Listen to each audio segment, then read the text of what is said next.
Good morning all of you. बच्चों, हमने last period में लेशन अष्ट पाठ यानी कि त्रिवर्ण ध्वज का अभ्यास किया था। हमने त्रिवर्ण ध्वज लेशन है उसका आधा अभ्यास हमने कर दिया था। आप लोगों को सबको याद ही होगा कि हम लास्ट में कहाँ तक पहुँचे थे, याद है ना? हाँ, वेरी गुड। हम डेविड का जो संवाद आता है वहाँ तक पहुँचे थे, जबकि आगे सूची है वो पूछती है कि इस रंगों के कोई दूसरा भी यानी विशेष कोई भी महत्व है। तब डेविड बोलता है कि हाँ, क्यों नहीं। तो वो जो संवाद बोलता है वहाँ से हमारा बाकी था। तो आज हम आगे बढ़ेंगे। आगे बढ़ने से पहले मैं आप लोगों को ये पूछती हूँ कि आप लोगों को मैंने होमवर्क भी दिया था, तो हो गया ना सबका? Very good. अगर किसी का भी होमवर्क बाकी हो तो जल्दी से कर लीजिए, ठीक है? तो चलो ये लेशन का अभ्यास करें। डेविड कहता है आम। आम यानी हाँ। आम कथम न ध्वजस्य उपरि स्थितः केशरवर्णः त्यागस्य उत्साहस्य च सूचकः मध्ये स्थितः श्वेतवर्णः सात्विकतायाः शुचितायाः च द्योतकः अधः स्थितः हरितवर्णः वसुन्धरायाः सुषमायाः अवतार्याश्च द्योतकः। यानी कि डेविड कहता है कि आम। आम यानी हाँ, कथम न यानी कि क्यों नहीं, कथम यानी क्यों, न यानी नहीं, हाँ क्यों नहीं। ध्वजस्य उपरि यानी ध्वज के ऊपर जो है केसर वर्ण यानी केसरी रंग जो है वो त्यागस्य उत्साहस्य च सूचक यानी उत्साह यानी कि उत्साह का, और त्याग यानी कि जो हम एक दूसरे के लिए त्याग भावना रखते हैं, हमारे देश के प्रति त्याग की भावना हमारे दिल में हो, तो वैसे ये केसरी रंग का सूचन है कि वो हमें त्याग और उत्साह का सूचन करता है कि हमारे दिलों में हमेशा हमारे देश के प्रति त्याग और उत्साह का हमारे जीवन में संचार होना चाहिए। हमारे देश के प्रति हमें हमेशा त्याग की भावना होनी चाहिए। कभी भी हमारे देश को ज़रूरत पड़े तो हम उसके लिए त्याग दें। जब भी हमारे देश को हमारी ज़रूरत पड़े तब हम उसके लिए अपना जीवन त्याग दे सकते हैं। फिर आगे है मध्य स्थित। मध्य यानी कि बीच में, स्थित यानी रहा हुआ, जो बीच में रहा हुआ है वो है श्वेत वर्ण। श्वेत यानी कि सफ़ेद, वर्ण यानी रंग। जो सफ़ेद रंग है वो सात्विकताया शुचिताया यानी सात्विकता। सात्विकता यानी कि पवित्रता, पवित्रता का शुचिता यानी सूचित करता है। अध यानी नीचे, स्थित यानी रहा हुआ, नीचे जो स्थित है, नीचे सबसे लास्ट में जो हरित वर्ण, हरित यानी कि हरा, वर्ण यानी रंग, जो हरा रंग है वो वसुंधराया सुषमाया यानी कि वसुंधरा यानी कि हमारी जो वसुंधरा, हमारी जो धरती है, भारत देश की धरा है, वो हमेशा सुषमाया यानी कि समृद्धि से हरी भरी रहे, उनमें हमेशा फसल से युक्त रहे, इसका वो सूचन करता है। अब आगे तेजेंद्र है वो बोलता है कि शुचि ध्वजस्य मध्ये एक नीलवर्ण चक्र वर्तते। तेजेंद्र कहता है अरे शुचि, ध्वजस्य यानी ध्वज में, मध्य यानी बीच में, मध्य के बीच, ध्वज के जो बीच में है वो एकम यानी एक नीलवर्ण चक्र वर्तते यानी नीले रंग का एक चक्र भी है। तब सूची कहती है आम आम, हाँ हाँ, इदम अशोक चक्रम कथ्यते यानी कि सूची कहती है हाँ हाँ, इदम यानी यह, अशोक चक्रम कथ्यते यानी इसको अशोक चक्र कहते हैं, ये अशोक चक्र है। और एतत् प्रगति न्यायस्य च प्रवर्तकम सारनाथी अशोक स्तंभः अस्ति तस्मात् एव एतत् गृहीतम। यानी कि इसका मतलब है कि सूची कहती है हाँ हाँ, इसको अशोक चक्र कहते हैं। एतत् प्रगति न्याय से, यानी कि यह जो है अशोक चक्र वो हमें हमेशा प्रगति और न्याय के मार्ग में हमें सूचन करता है। सारनाथे अशोक स्तंभ अस्ति, सारनाथ में अशोक स्तंभ है, अस्ति यानी है। तस्मात् एव एतत् गृहीतम, यानी कि वहाँ से इसको लिया गया है। तस्मात् यानी वहाँ से, एतत् यानी यह, गृहीतम यानी कि इसको वहाँ से लिया गया है, ग्रहण किया गया है। जो हमारा अशोक स्तंभ है उसके नीचे ये अशोक चक्र है, वहाँ से हमने ये लिया गया है और हमारे राष्ट्र ध्वज के बीचों बीच उसको स्थान दिया गया है। प्रणव कहता है आगे कि अस्मिन् चक्रे अचतुर्विंशतिः अराः सन्ति, यानी कि हमारे जो ये चक्र है, अस्मिन् चक्रे हमारे जो चक्र है उनमें चतुर्विंशति यानी कि 24, चतुर्विंशति यानी 24, अराः सन्ति यानी आ रहे हैं। मेरी बोलती है भारतीय संविधान सभायां 22 जुलाई 1947 तदेव वर्षे समग्रतयाः अस्य ध्वजस्य स्वीकरणं जातम। मेरी कहती है कि हाँ, भारतीय संविधान सभा यानी भारत की जो संविधान सभा है उनमें 22 जुलाई 1947 के वर्ष में पूरे देश में समग्रतया यानी संपूर्ण देश में इस ध्वज का स्वीकरणम यानी स्वीकार, जातम यानी हुआ था। ये पूरे देश में 22 जुलाई 1947 के वर्ष में इस ध्वज का स्वीकार हुआ था, जो अभी हम इसको वंदन कर रहे हैं। आगे तेजिंदर कहता है अस्माकं त्रिवर्णध्वजः स्वाधीनतायाः राष्ट्रगौरवस्य च प्रतीकः, अतः एव स्वतन्त्रतादिवसे गणतन्त्रदिवसे च अस्य ध्वजस्य उत्तोलनं समारोहपूर्वक भवति। तेजिंदर कहता है कि अस्माकं त्रिवर्ण ध्वज यानी हमारा, अस्माकं यानी हमारा ये त्रिवर्ण यानी 3 रंगों वाला जो ध्वज है वो हमारा स्वाधीनता और राष्ट्र गौरव से यानी कि स्वाधीनता और राष्ट्र गौरव का प्रतीक है वो। और अतः इसीलिए, अतः यानी कि इसीलिए, एवं स्वतंत्रता दिवसे गणतंत्र दिवस यानी कि इसीलिए उसको 15 अगस्त 26 जनवरी च अस्य उत्तोलनम यानी कि इसका, इस ध्वज से यानी ध्वज का उत्तोलनम समारोह पूर्वक यानी कि उसको ऊपर लहराया जाता है, समारोह पूर्वक यानी कि उत्साह के साथ, भवती यानी कि होता है। उसका जो ये लहराना होता है, उसको जो ऊपर उठाना होता है वो हम उत्साह के साथ इसको मनाते हैं, उसको लहराते हैं। जय तु त्रिवर्ण ध्वज, जय तु भारतम, जय हो तिरंगा की, जय हो भारत की। तो ये पाठ हमारा यहाँ पे पूर्ण होता है। अब ये पाठ के नीचे शब्दार्थ दिए गए हैं जो आप लोगों ने अपनी बुक में लिख दिए होंगे। तो अब हम ये लेसन के अभ्यास की ओर चले। अभ्यास को देखें तो सबसे पहले फर्स्ट क्वेश्चन है अशुद्ध कथनस्य समक्षम आम, अशुद्ध कथनस्य समक्षम न इति लिखत। यहाँ पे कहा है कि जो शुद्ध कथनम यानी कि जो सही कथन है, जो सही वाक्य है उसके सामने आम लिखना है यानी यस लिखना है, आम लिखना है यानी हाँ लिखना है।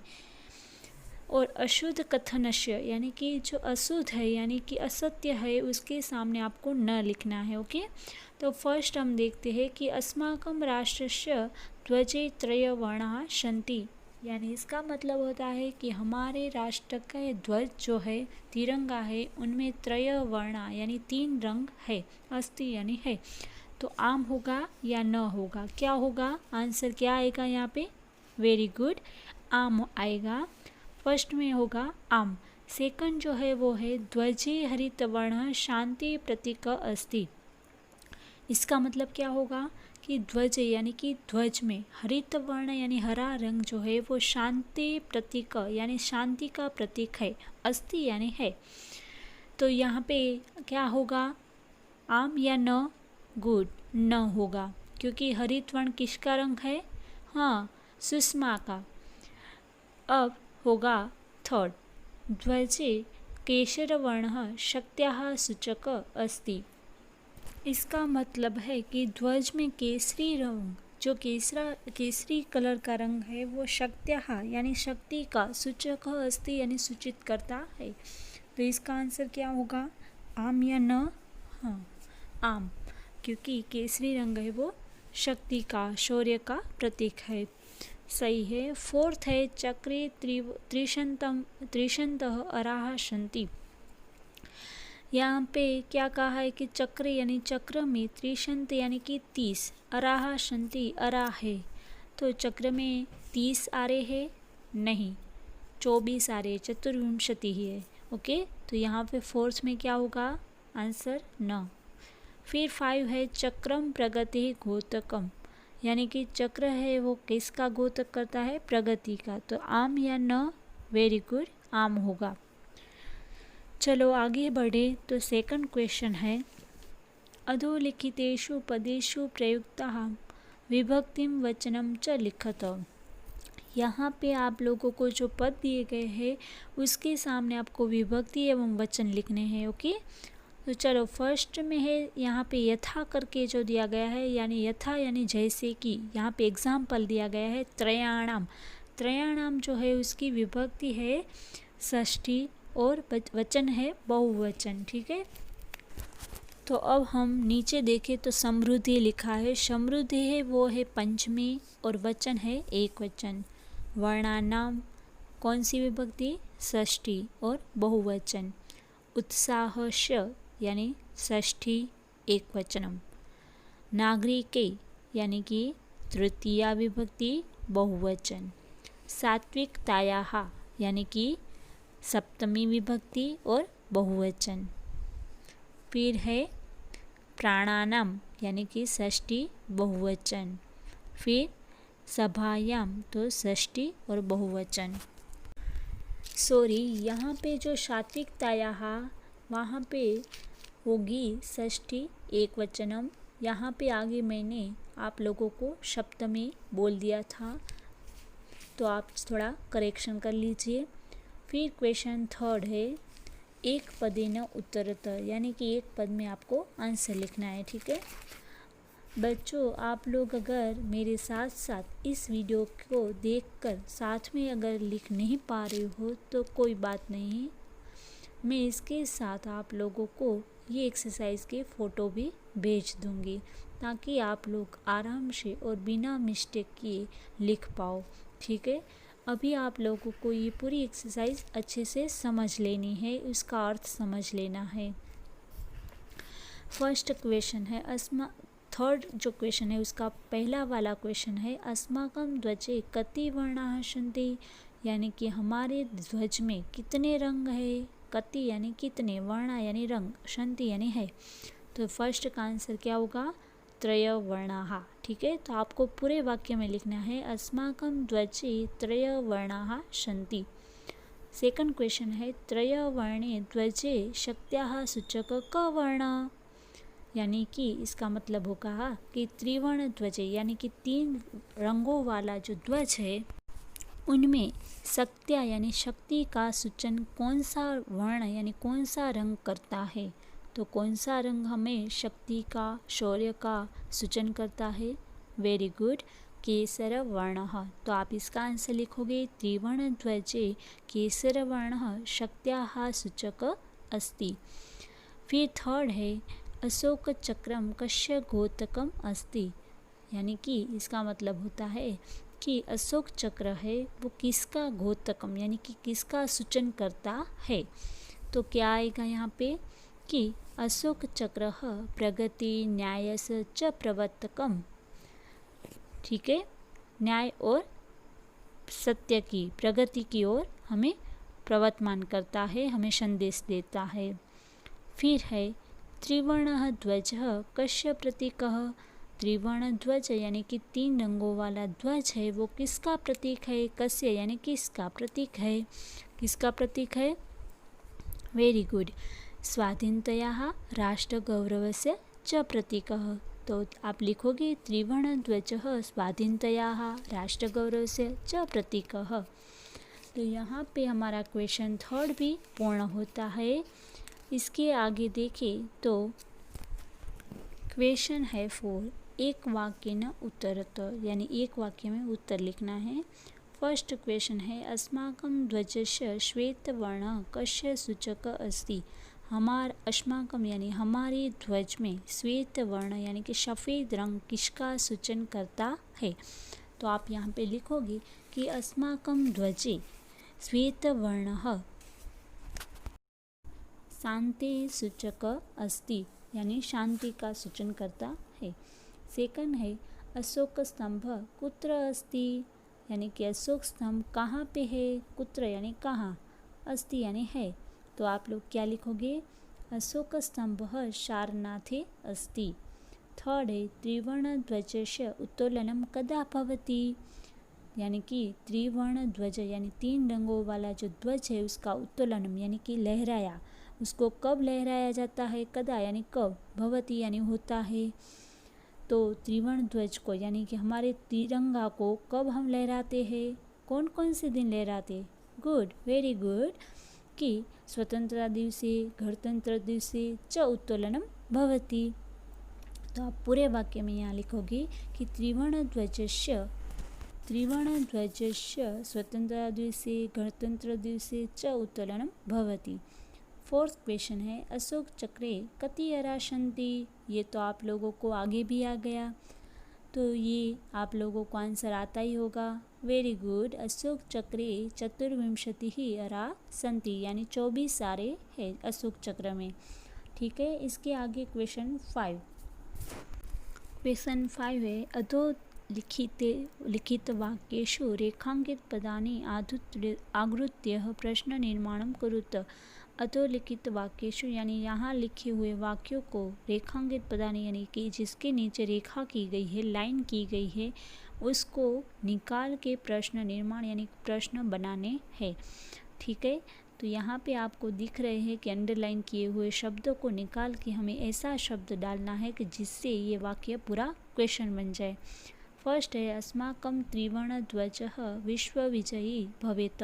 तो यहाँ पे आप देख सकते हो कि त्रिवर्ण ध्वज जो है शब्द उसके नीचे अंडरलाइन है, तो हम त्रिवर्ण ध्वज को निकाल देते हैं, उसकी जगह क्या लिखेंगे तो प्रश्न बनेगा, गुड, कह।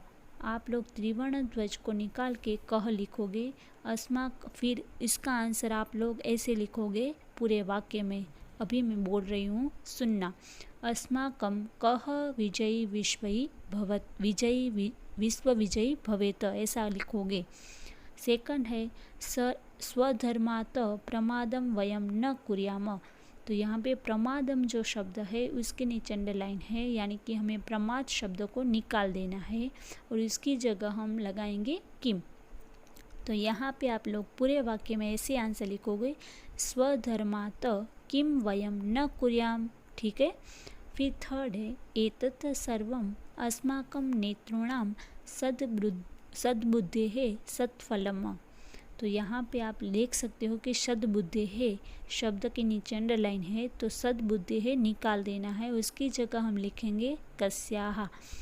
तो इसका आंसर होगा एतत् सर्वम् अस्माकं नेतॄणां कस्याः सत्फलम्।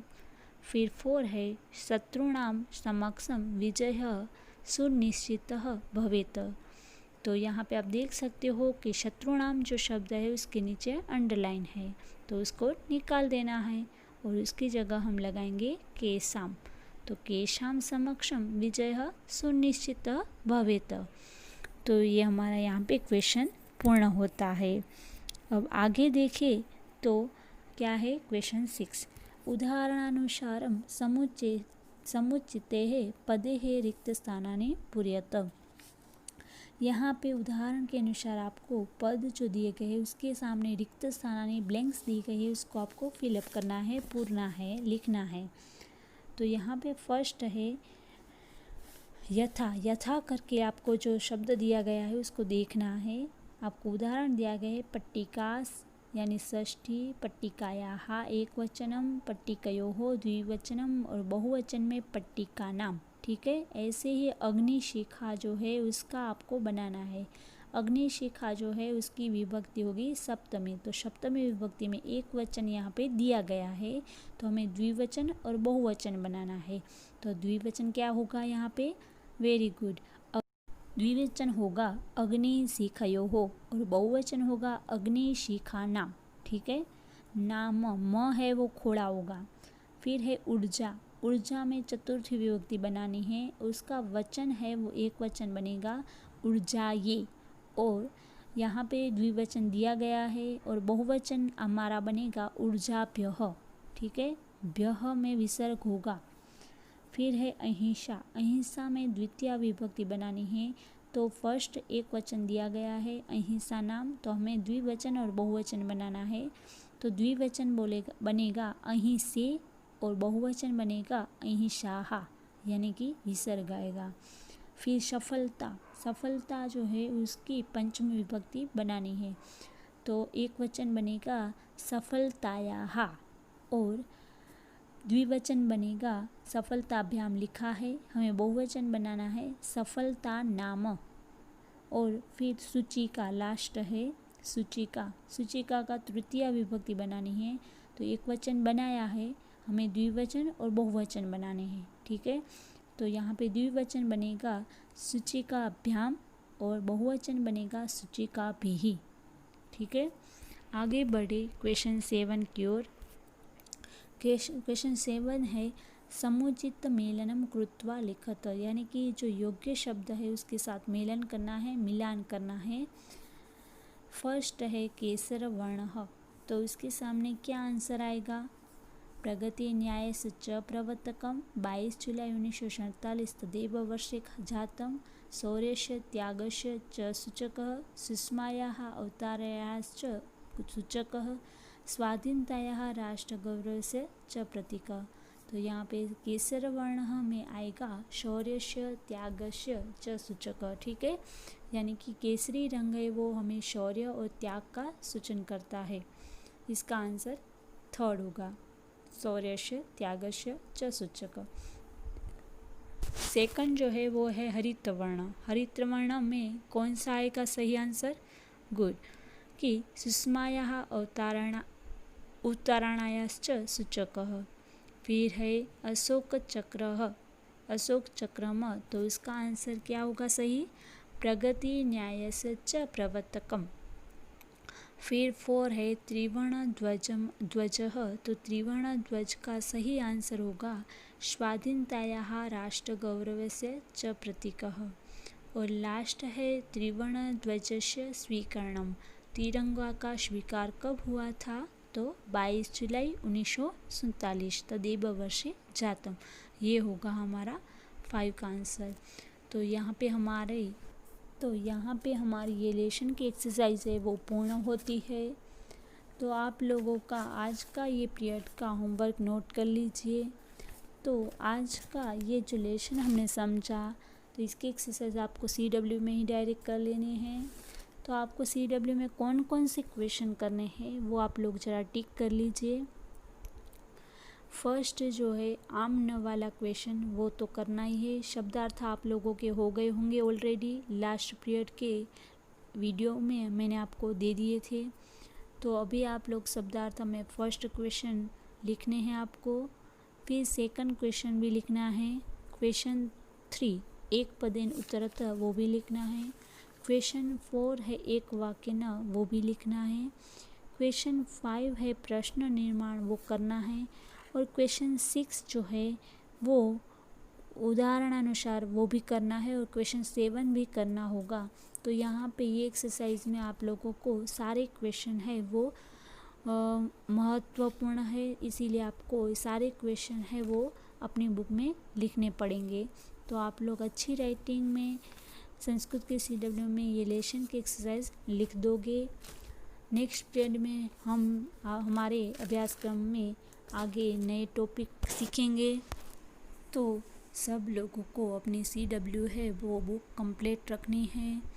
आप लोग ये मत सोचना कि अभी मैडम को चेक नहीं करवानी है तो छोड़ देते हैं। सब लोग अपना होमवर्क टाइम टेबल के अनुसार करना होगा, ठीक है। तो हमारे आज के ये पीरियड का होमवर्क आप लोग याद करके कर लीजिए। Thank you.